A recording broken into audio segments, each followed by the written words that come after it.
কুমোরপাড়ার গরুর গাড়ি বোঝাই করা কলসি হাঁড়ি। ছোট থেকেই আমরা রবীন্দ্রনাথের এই কবিতাটা পড়ে আসছি। আর সেরকমই একটা কুমোরপাড়া, যেটা কাঁঠালিয়া গ্রামে অবস্থিত। আমরা সেখানে কিন্তু আজকে চলে এসেছি, এবং আমি যে জায়গায় বসে আছি আমার পাশেই একজন কুমোরকে কিন্তু দেখতে পাচ্ছেন। আমরা কি বানাচ্ছেন আপনি, আমি একটু জেনে নেবো আগে। কি বানাচ্ছেন আপনি? এইগুলো দুর্গাপুজোর, বিশ্বকর্মা পুজোর ঘট হচ্ছে। হ্যাঁ। আর ওইগুলো পয়সা রাখার লক্ষ্মী ভাট যেগুলো বলছে। এগুলো কি এখনো চলে?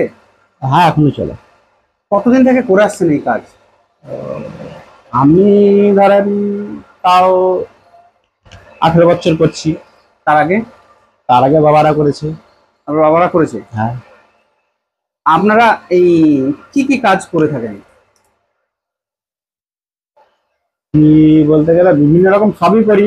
হ্যাঁ। যেমন ধরেন এই যে এখন পুজোর যে সমস্ত ঘট, ধুনুচি, গাছা, প্রদীপ, দইয়ের ভাঁড়, পয়সা রাখা ব্যাংক ভাঁড়, তারপরে ধরুন ওই মাটির থালা, গেলাস, বাটি, এগুলো ফুলের টব, এইসবগুলো এগুলো সবই তৈরি করেন? হ্যাঁ, সব কিন্তু বিভিন্ন রকম সবই। দিনকে দিন এর তো ব্যবহার তো কমে আসছে, এতে আপনাদের সমস্যাটা কেমন আসছে?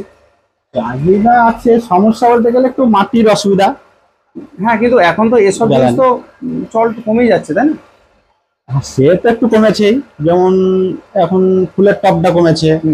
তারপরে আগে যেমন জলের কলসি, হ্যাঁ, পুজো যেগুলো বলছে, ঠান্ডা জল যেগুলো দেখছেন, হ্যাঁ, এগুলো বলছেন, এই জিনিসটা তো আগে মানুষ টাকা রাখতো, আগে টাকা এখন কি আর এখন খরচা পয়সা তো সেভাবে নাই নেই? হ্যাঁ, ওর জন্য ধরুন একটু চাহিদা কিছু অনেক কমে গেছে, অনেক হ্যাঁ, কমে গেছে। তার ফলে আপনাদের এইসব কিরকম সমস্যার সম্মুখীন হচ্ছেন? সমস্যা হচ্ছে এবার বিভিন্ন রকম, অন্যদিকে একটু এদিকে কমলে হয়তো অন্যদিকে বাড়ছে, সেই হিসাবে চলছে। সরকারের তরফ থেকে কোনো সহযোগিতা বা কিছু?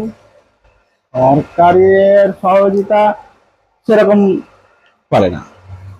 সরকার কোনো সহযোগিতা আপনাদেরকে করে না? না, সেরকম।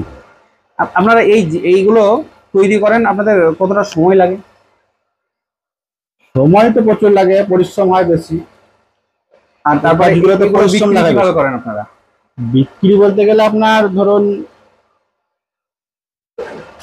যেসব শহর আছে, সেই সব শহরে আপনার যেমন বহরমপুর, কাটোয়া, নানান রকম কাঁধি, যত সব শহর আছে সেই সব শহরে সব যত দোকানদার আছে, এবার সেই দোকানদার গুলো আমাদেরকে সব ফোনে কন্ট্যাক্ট করে, তার মারফত আমরা এখান থেকে সেইভাবে পাঠিয়ে দিই।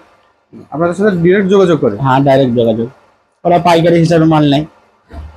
যতগুলো দর্শকর্মা দোকান আছে সব দোকানে আপনার মাল? হ্যাঁ। এই মাটি আপনারা এই মাটিটা কোথা থেকে আসছে? এই মাটিটা হচ্ছে অরিজিনাল গঙ্গা মাটি।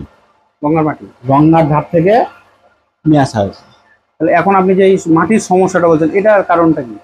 এটার কারণ বলতে গেলে সরকার ওই যে ওখান থেকে কাটতে দিচ্ছে না গঙ্গার ভাঙনের জন্য, এই সমস্যা।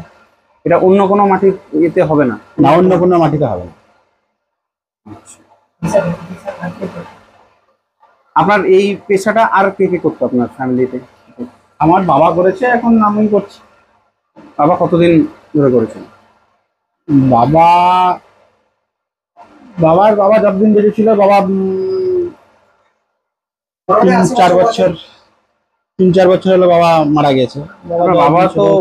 আপনার বাবাও সেম জিনিস তৈরি করতেন নাকি অন্যান্য কিছু তৈরি করতেন? আপনার বাবার নাম আছে শুনলাম। বাবার নাম জগন্নাথ পাল। হ্যাঁ। বাবার একরকম ভারত বিখ্যাত নাম বাবার ছিল, সেই সুবাদে সেই নামটা এখন ধরুন আমাদের হয়েছে।